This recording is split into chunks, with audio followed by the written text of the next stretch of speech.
नमस्कार दोस्तों, हमारे चैनल शिव इंस्पायर्ड 87 में आप सभी का दिल से स्वागत है। कितनी बार कहा है, लेकिन मेरी सुनता ही कौन है इस घर में। करो जो मन में आए करो। क्या हुआ अंजलि, तुम इतने गुस्से में क्यों? गुस्सा ना करो तो क्या करूं? सारा दिन रात चौकीदारी करते रहते हो, लेकिन फिर भी बचता ही क्या है? इतने से पैसे देते हैं ये गांव वाले। कितनी बार कहा है ये काम छोड़ दो, लेकिन नहीं। तुमने तो जैसे कसम खा रखी है काम करने की। कब से कह रही हो कोई ढंग का काम देख लो। हाँ तो इस काम में बुराई क्या? 2 पैसे कम ही तो मिलते हैं, लेकिन भोलेनाथ की सेवा तो हो ही जाती है। देख लेना, एक दिन ऐसा ना हो कि तुम्हें ये काम बहुत भारी पड़ जाए। कुछ नहीं होगा अंजलि, और तुम जानती हो ना मुझे भोलेनाथ की सेवा करना कितना अच्छा लगता है। अनुज गणेशपुर नाम के एक गांव में शिव जी के मंदिर की चौकीदारी करता था। उस मंदिर में खूब सारी सोने की मूर्तियां थी, जिनकी देखभाल वो करता था। गणेशपुर गांव का वो मंदिर हर जगह शिव जी की सोने की मूर्तियों के लिए फेमस था। ये बात आस पड़ोस के गांव तक भी फैल गई थी। फिर एक रोज इसी बात का फायदा उठाते हुए एक चोर वहां पूजा करने के बहाने आता है और उस मंदिर की मूर्तियों को बड़े ध्यान से देखता है। अरे वाह, यहाँ तो कितनी सारी सोने की मूर्तियाँ हैं। इसे चुराकर तो अच्छी खासी कमाई कर सकता हूँ। अब ये बात राका चोर जाकर अपने और चोर साथियों को बताता है। हाथ तो मोटा माल लगेगा, लेकिन सुना उस मंदिर का जो पहरेदार यानी कि चौकीदार अनुज है, वो हर वक्त उस मंदिर की पहरेदारी में लगा रहता है और किसी चोर को तो फटकने तक नहीं देता वहाँ। अरे कुछ नहीं होगा, हम बड़े ध्यान से काम करेंगे। अगली रात वो सभी चोर रात के अंधेरे में उस मंदिर की ओर निकल पड़ते हैं। उस रात अनुज मंदिर की चौकीदारी कर रहा था और रात को बाहर खाट लगाकर उस पर लेट गया। लेकिन आधी रात को उसकी आंख लग गई। तभी उसे कुछ अजीब सी आवाज आई, जैसे कोई मंदिर का दरवाजा तोड़ने की कोशिश कर रहा है। ये देख अनुज जोर जोर से चिल्लाने लगता है। तभी कुछ लोग हाथों में लाठी लेकर वहां आते हैं और फिर वो चोर मौका देखकर वहां से गायब हो जाते हैं। तुम ठीक हो ना अनुज? हाँ, शिव जी की दया से सब ठीक है। आज तो उस चोर को मौका नहीं लग पाया, लेकिन जिस दिन उसे मौका लगेगा वो तुरंत मंदिर की सारी मूर्तियों को चुरा कर ले जाएगा। नहीं, मेरे रहते ऐसा कभी नहीं होगा। लेकिन इस बात से अब अंजलि और भी ज्यादा डर जाती है और वो अनुज को वो नौकरी छोड़ने की सलाह देती है, लेकिन अर्जुन इसके लिए मना कर देता है। जब तुम्हें भक्ति पूजा पाठ यही सब करना था तो मुझसे शादी करके मेरी जिंदगी बर्बाद क्यों की? घर परिवार के लिए कोई जिम्मेदारी है या नहीं? जितना मुझसे हो सकता है मैं तुम्हारे लिए करता तो हूँ। पेट भरने के लिए 2 वक्त की रोटी चैन से मिल जाती है, और भला क्या चाहिए? और मुझे मेरे भोलेनाथ पर पूरा विश्वास है, वो बड़े दयालु हैं। और अभी तो फिलहाल मुझे उन सोने की मूर्तियों का ख्याल रखना होगा। ऐसे कुछ दिन बीत जाते हैं। कुछ दिन बाद फिर वो चोर उस मंदिर में आते हैं, लेकिन इस बार वो पहले अनुज को बुरी तरह से मारते हैं और उसे मार मार कर घायल करते हैं। अनुज के सर से खून निकलने लगता है। दर्द के मारे अनुज जोर जोर से चीखने लगता है। उसकी आवाज सुनकर कुछ लोग वहां आते हैं और एक बार फिर वो चोर वहां से भाग जाते हैं। जल्दी से सभी लोग उसे अस्पताल लेकर जाते हैं, जहां डॉक्टर उसका इलाज करते हैं। लेकिन अनुज का ध्यान तो अभी भी मंदिर की ओर ही था। अगले दिन वो चोर फिर से मौका देखकर उस मंदिर की ओर आने लगते हैं, लेकिन इस बार अनुज उन सब की बुरी तरह पिटाई करता है। छोड़ दो हमें। और तुम एक दिन में इतनी जल्दी ठीक होकर कैसे आ गए? तुम तो हॉस्पिटल में थे, फिर यहाँ कैसे आ गए? मैं यहाँ कैसे आया उससे तुम्हें मतलब नहीं। बस इतना ध्यान रखना, आज के बाद कभी इस मंदिर के आसपास भटकना भी मत, और अनुज से पंगा ना ही लो तो बेहतर रहेगा। वो उन दोनों की खूब पिटाई करता है। डर के मारे वो तीनों वहां से भाग जाते हैं और अपने सरदार यानी राका को जाकर सारी बात बताते हैं। सरकार, वो तो एक ही दिन में अस्पताल से वापस आ गया। तुम तीनों ना किसी काम के नहीं हो। तुमसे इतना सा काम भी नहीं हुआ। तुम सबसे एक मामूली सा आदमी नहीं संभल रहा। जानते हो ना, सबसे खतरनाक चोर हूँ मैं आसपास के सभी गाँव का। अब लगता है मुझे खुद ही जाना होगा। मुझे खुद ही उन मूर्तियों को चुराना होगा। तुम तीनों की बस की बात नहीं है ये। उधर बेचारा अनुज अभी भी अस्पताल में बेहोशी की हालत में था, लेकिन अभी भी उसका पूरा ध्यान मंदिर की उन मूर्तियों पर ही था। वो बेहोशी की हालत में भी लगातार शिव जी का नाम बोले जा रहा था। साथ ही मंदिर की चिंता उसे अभी भी सताए जा रही थी। हे भोलेनाथ, मेरे मंदिर की रक्षा करना। तभी उसे एक तेज चमत्कारी रोशनी नजर आती है जिसमें से भोलेनाथ निकल कर आते हैं। तुम चिंता मत करना अनुज, मैं हूं ना, मैं सब संभाल लूंगा। ये कहकर शिव जी अंतर ध्यान हो जाते हैं। उधर राका अब अपने साथियों के साथ एक बार फिर उस मंदिर में चोरी का प्लान बनाकर चोरी करने चला जाता है। वो वहाँ पहुँचता है तो देखता है कि अनुज पहले से ही वहाँ मौजूद है। वो अपने साथियों के साथ मिलकर अनुज को आज खत्म करने की सोचता है। आज तो मैं ऐसे मार कर ही रहूंगा। बहुत कर ली इसने इस मंदिर की रक्षा, लेकिन अब और नहीं। चलो साथियों। लेकिन वो ये नहीं जानता था कि अनुज नहीं बल्कि उसके रूप में स्वयं महादेव बैठे हुए हैं। राका चाकू लेकर उसको मारने के लिए आगे बढ़ता है कि तभी अनुज के रूप में महादेव राका को दोनों हाथों से उठाकर हवा में गोल गोल चक्री की तरह घुमाते हैं और उसे जोर से जमीन पर पटक देते हैं, जिस कारण राका को बड़ा गुस्सा आता है। दो कौड़ी के इंसान, तूने राका दादा पर हाथ उठाया। अब मुझे सोने की मूर्तियां मिले या ना मिले, लेकिन आज तेरे प्राण तो मैं लेकर ही जाऊंगा। उनके शोर शराबे से आसपास के लोग वहां आते हैं। अरे अनुज तो अस्पताल में है, फिर ये कौन है जो बिल्कुल अनुज जैसा दिखता है? हे प्रभु, ये क्या लीला है? तभी अंजलि भी आ जाती है। हाँ, ये क्या? अभी तो मैं अस्पताल में उनसे मिलकर आई हूँ, फिर ये कौन है? कई सारे सवाल अंजलि के मन में चल रहे थे। उधर शिवजी ने राका और उसके दोस्तों की बुरी तरह पिटाई कर दी। तभी अंजलि को अपनी गलती का एहसास होता है। हे महादेव, मुझे माफ कर दीजिए। मैं हमेशा अपने पति को इस मंदिर की देखरेख करने से रोकती थी, लेकिन मैं पागल, क्या जानूं जिन्हें वो इतना प्यार करते हैं, उन्हें स्वयं भोलेनाथ भी कितना प्यार करते हैं। आज उनकी खातिर आप यहाँ तक आ गए। मैं जानती हूँ प्रभु, ये आप ही हैं। हमें दर्शन दीजिए प्रभु। ये सुनकर महादेव मुस्कुरा देते हैं। फिर वो अपने असली रूप में आ जाते हैं। साथ ही अनुज भी सही सलामत होश में आ जाता है। भोलापुर गांव में ब्रिजपाल नाम का एक ब्राह्मण रहता था, जो कि बहुत ही आलसी स्वभाव का था। घर में उसकी पत्नी सुनीता और बेटी गुड्डी उसके साथ रहती थी। ब्रिजपाल सारा दिन खाट पर ही पड़ा रहता था। ब्रिजपाल दिन भर में बस एक ही काम करता था और वो था भगवान शंकर की पूजा। वो हर रोज सुबह शाम शंकर भगवान की पूजा करता, उनके नाम की माला जपता, फिर सो जाता।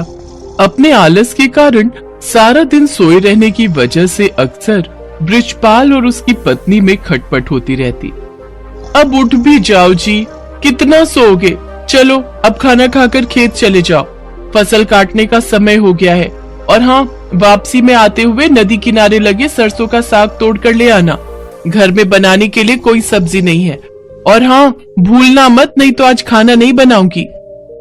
अपनी बीवी की बातों को नजरअंदाज कर ब्रिजपाल फिर से चादर तानकर सो जाता है। सुनीता गुस्से में लाल पीली हो जाती है।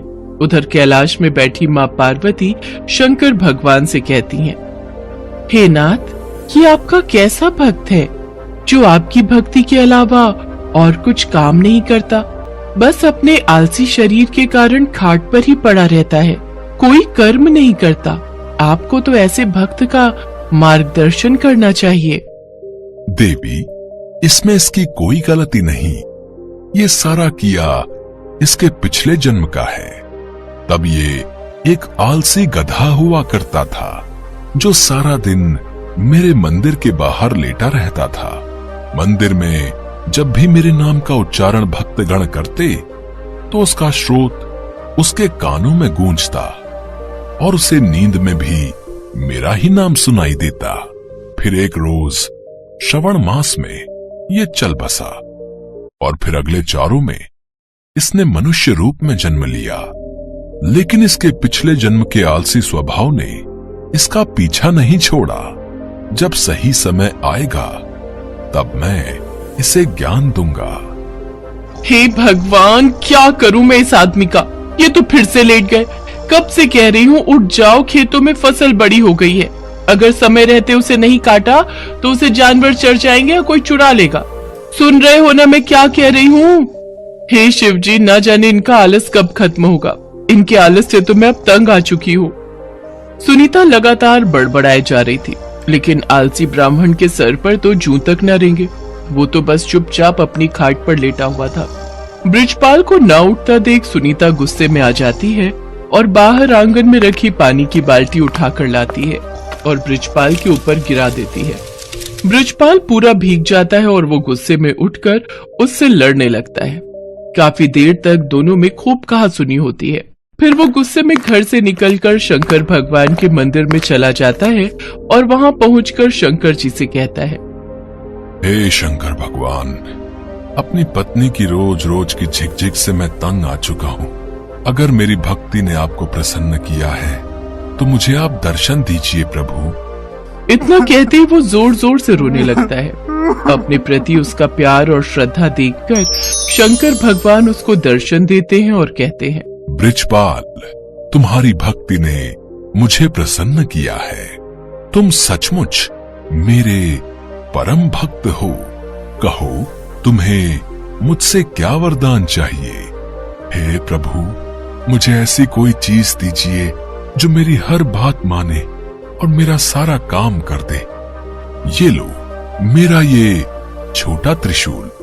तुम इस त्रिशूल को जहां भी रखोगे वो अपना काम खुद ही करने लग जाएगा और काम पूरा होने के बाद ही रुकेगा। लेकिन हाँ, अगर तुमने इसे काम के लिए मना किया तो ये हमेशा हमेशा के लिए गायब होकर वापस मेरे पास आ जाएगा। भगवान शंकर उसको त्रिशूल देकर अंतर ध्यान हो जाते हैं। त्रिशूल देखकर बृजपाल ये सोचकर बड़ा खुश हो जाता है कि अब से उसे कुछ भी काम नहीं करना पड़ेगा। इसके बाद वो त्रिशूल लेकर घर पहुंचता है और अपनी पत्नी और बेटी को त्रिशूल के बारे में सारी बात बताता है। अगले दिन सुबह ही बृजपाल ने भगवान शंकर का नाम लेकर उस त्रिशूल का इस्तेमाल शुरू कर दिया। वो जैसे ही त्रिशूल को घर के बीचों बीच रखता, सारे घर में अपने आप ही सफाई हो जाती। वो जिस भी चीज पर उस त्रिशूल को रख देता वो अपने आप काम करने लग जाता। खेतों में रख देता तो अपने आप ही सारी फसल कट जाती। ऐसे ही कई दिन बीत जाते हैं। एक रोज जब सुनीता गुड्डी के साथ अपने मायके गई होती है तो बृजपाल त्रिशूल को गैस के पास रखकर कहता है, मेरे लिए जल्दी से स्वादिष्ट सा भोजन तैयार कर दो। चूल्हे पर अपने आप कढ़ाई चढ़ जाती है और उसमें खुद ही तेल मसाले पड़ने लग जाते हैं। देखते ही देखते स्वादिष्ट पकवान बनकर तैयार हो जाते हैं, जिन्हें बृजपाल बड़े ही चटकारे लेकर खाता है। आहा हा हा, वाह, मजा ही आ गया। वाह वाह वाह, क्या स्वाद है। रोज भाग्यवान के हाथों का भोजन करके तो मैं परेशान ही हो गया था। सच में कमाल का है ये त्रिशूल। खाना खाकर बृजपाल आराम से गहरी नींद में सो जाता है और फिर जब अगली सुबह जागता है तो कुएं के पास जाकर उस त्रिशूल से कहता है, जल्दी से मेरे नहाने के लिए कुएं में से पानी निकालकर इस बाल्टी में भरा जाए।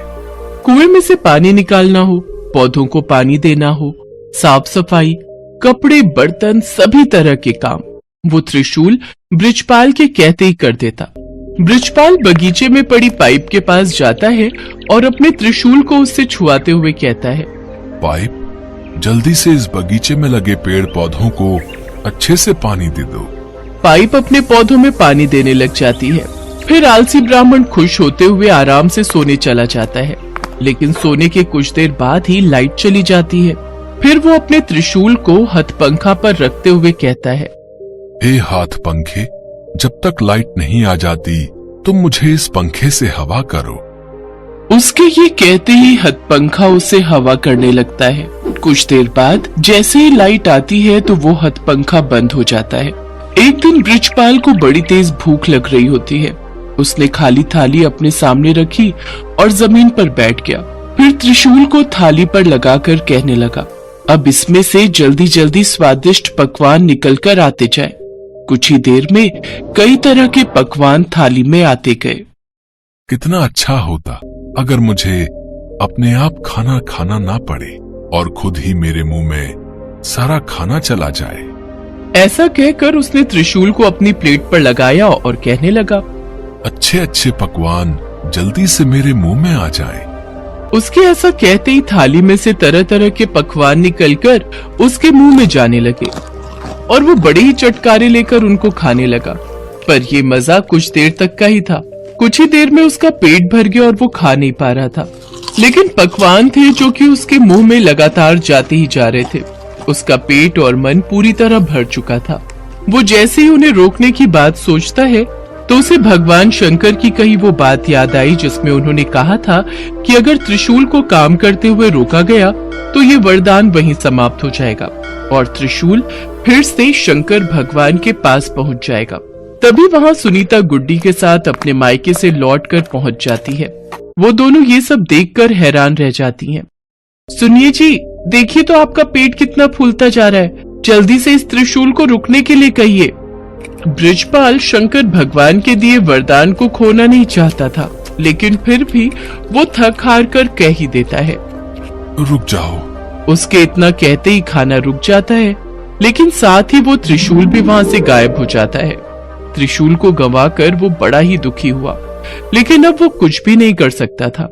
शंकर भगवान के दिए वरदान को अब वो खो चुका था। अभी तक बृजपाल ने जितने भी काम त्रिशूल को दिए थे वो सब कब रोकने हैं ये उसने साथ में ही बता दिया था, लेकिन खाना खाते हुए कब रुकना है ये कहना वो भूल गया था, जिस कारण खाना बिना रुके ही उसके मुंह में आता ही जा रहा था। सारी बात समझने के बाद बृजपाल कहने लगा, हे महादेव, मैं समझ गया। ये वरदान आपने मुझे सबक सिखाने के लिए दिया था। सचमुच में मैं कितना मूर्ख था जो हर छोटे छोटे काम के लिए भी आलस दिखाता था, और अब मुझे सीख मिल चुकी है कि छोटे छोटे काम के लिए किसी दूसरे पर निर्भर रहने से कितनी बड़ी मुसीबत आ सकती है। उस दिन के बाद से बृजपाल ने हमेशा हमेशा के लिए आलस त्याग दिया और हर रोज खेत जाने लगा। अपने सभी काम खुद करने लगा और दिन में 2 बार भगवान शंकर की पूजा भी करता। अब उसका जीवन पूरी तरह से सफल हो गया।